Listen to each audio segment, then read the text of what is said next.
আসসালামু আলাইকুম রহমতুল্লাহ। আমি হাসিবুর রহমান বলছি। আলোচনা করব জাতীয় বিশ্ববিদ্যালয়ের প্রশ্ন প্যাটার্ন নিয়ে। অর্থাৎ বিবিএ অল ডিপার্টমেন্ট অথবা জাতীয় বিশ্ববিদ্যালয়ের অন্য কোনো ডিপার্টমেন্ট হতে পারেন, ম্যানেজমেন্ট, অ্যাকাউন্টিং, ফাইন্যান্স, মার্কেটিংয়ের গুরুত্বপূর্ণ একটি subject business communication in English. আসলে আলোচনা করব আজকে প্রশ্নের প্যাটার্ন, মানে প্রশ্নের মধ্যে এমন একটি বিষয় আছে যে বিষয়টা অধিকাংশ বা হাজার হাজার স্টুডেন্ট এটা খেয়াল করেন না, যার ফলে আপনি আপনার মতো করে উত্তর করে যেতে থাকেন। এটা কিন্তু আপনার জন্য অনেক বিপজ্জনক একটি বিষয়। তাই আজকে এই বিষয়টা আমি আপনাদেরকে ক্লিয়ার করে দেব।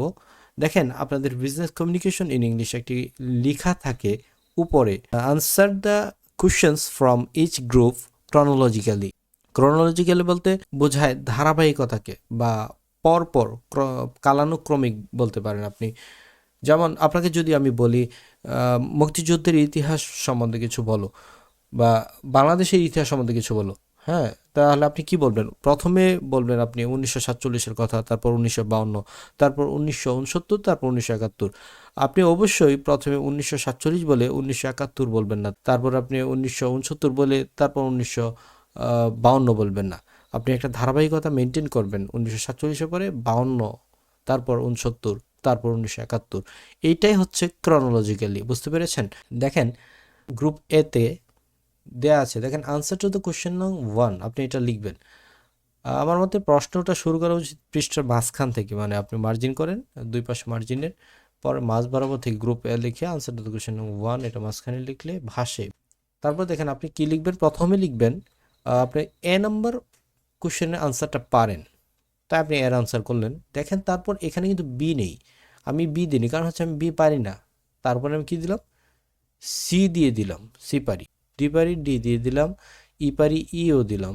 এফ দিলাম, জি দিলাম, এইচ দিলাম। আই পারি না, জে দিলাম। তারপর কে দিলাম, তারপর এল দিলাম। দেখুন, এখানে আমি কিন্তু এ দেওয়ার পর জি দেইনি, তারপর আবার সি দেইনি। যেমন আমি আপনাদেরকে দেখাই, আমি এখানে কিন্তু এভাবে দিইনি।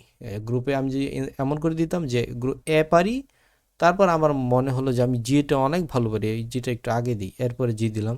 তারপর মনে হলো আমি এইচ পারি, এইচ দিলাম। তারপর মনে হলো আমি সি পারি, আবার উপরে আপনি এরপরে এতক্ষণ পরে আপনার মনে হলো আপনি সিও পারেন, মানে এই জি এইচ দেওয়ার পরে আপনার মনে হলো সিও পারেন। তারপর ই পারেন, পরে এল পারেন, তারপর আবার ডি, তারপর এফ, তারপর জে, তারপর কে। মানে এখানে দেখেন আপনার কোনো ধারাবাহিকতার কোনো মেনটেনেন্স কোনো কিছুই নেই।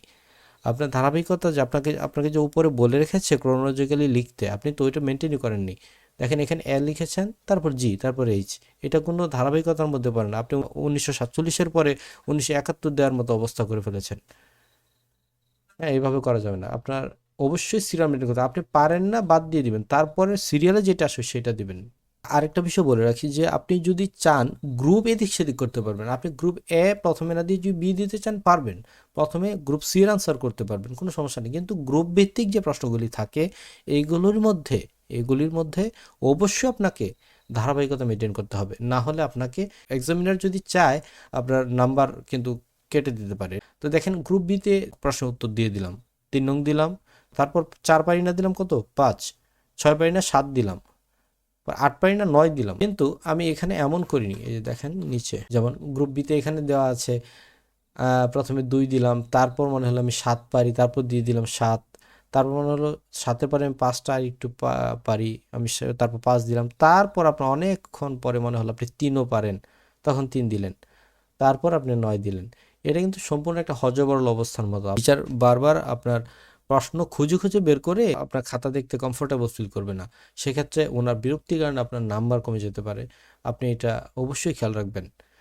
তারপর গ্রুপ সিতে দেখেন, আনসার দ্য কোশ্চেন 10, তারপর দিলেন কত, 12। 11 কিন্তু নাই, পারেন না, আচ্ছা ঠিক আছে 12 দিলেন। তারপর 13 না দিয়ে 14 দিলেন, এই তো ঠিক আছে চলে। 14-র পরে 15 বার না 16 দিলেন, 17 দিলেন। এখন আপনি যদি এটাই করতেন যে আপনি সোজা 10-এর পরে, হ্যাঁ, দেখেন কত, আপনি 10-এর পরে সোজা 16 দিয়ে দিলেন, 10-এর পরে সোজা 16 দিলেন, মাঝখানে এগুলো সব মানে উধাও। উধাও হওয়ার পরে কি হলো দেখেন, আপনার এখানে আবার মনে হলো যে আপনি 12 নম্বর পারেন, কিন্তু এতক্ষণ কিন্তু উধাও ছিল। এখন আবার 12 চলে আসছে, এটা কিন্তু হবে না। এটা দিলে আপনার মার্ক অটোমেটিক্যালি কমবে।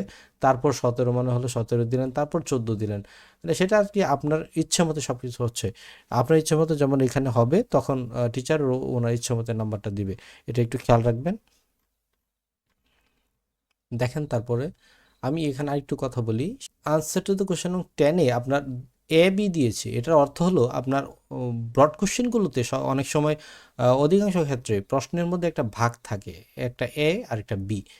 আপনি এতে একটা প্রশ্ন থাকে, বিতে একটা থাকে। এতে থাকে অনেক সময় 5 মার্ক, বিতে 5 মার্ক, অথবা এতে 6 মার্ক, বিতে 4 মার্ক থাকতে পারে। আপনার যে যখন এভাবে থাকবে, আপনি এটা মাঝখানে লিখবেন। আনসার লোকেশন 10 এর নিচে এ লিখবেন এভাবে টান দিয়ে, তারপর উত্তর লিখবেন, তারপরে আবার বি লিখে উত্তর করবেন এভাবে।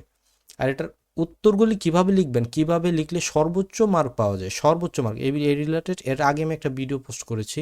এই ভিডিওটা আপনারা যারা দেখেনি দ্রুত দেখে ফেলেন, কারণ এটি অনেক গুরুত্বপূর্ণ একটা ভিডিও। এর আগেও আরেকটা ভিডিও দিয়েছি, যেটাতে মানে একজন স্টুডেন্ট পাস করতে চাইলে বা ভালো রেজাল্ট করতে চাইলে বা A+ পেতে তার জন্য যেন সহজ হয়, এই জন্য যাবতীয় কিছু আমি ওইখানে আলোচনা করেছি। মাত্র 5টি চ্যাপ্টার বা 4 থেকে 5টি চ্যাপ্টার আমি আপনাদেরকে দিয়েছি, যেখান থেকে আপনি যে কোনো লেভেলের স্টুডেন্ট হন, আপনি যেই লেভেলেরই স্টুডেন্ট হন, যদি আপনি আমার এই দিক নির্দেশনা অনুযায়ী পড়েন, এই 4টি 5টি চ্যাপ্টার পড়লেই আপনার জন্য পাশ করা ইনশাল্লাহ অনেক সহজ হয়ে যাবে। এটা হচ্ছে আমার শিট। হ্যাঁ, এটা আমার বিজনেস কমিউনিকেশন ইন ইংলিশের একটা শিট। যারা পাস করতে চান বা A+ পেতে চান, তাদের জন্য শুরুতে আগে 5টা চ্যাপ্টার পড়তে হবে। আর এই 5টি চ্যাপ্টার 7টা 8টা 10টা করে প্রশ্ন দিয়েছি। আর এক একটা প্রশ্ন কিন্তু একটা প্রশ্নের জন্য একটি উত্তর না, এমনও আছে 13টা প্রশ্নের জন্য একটি উত্তর। তো আপনি একটি প্রশ্ন পড়লেই অটোমেটিক্যালি আপনি 13টি প্রশ্নের উত্তর পেয়ে যাচ্ছেন। আজকের মতো এখানে রাখছি। আসসালামু আলাইকুম রহমতুল্লাহি ওয়া বারাকাতুহু।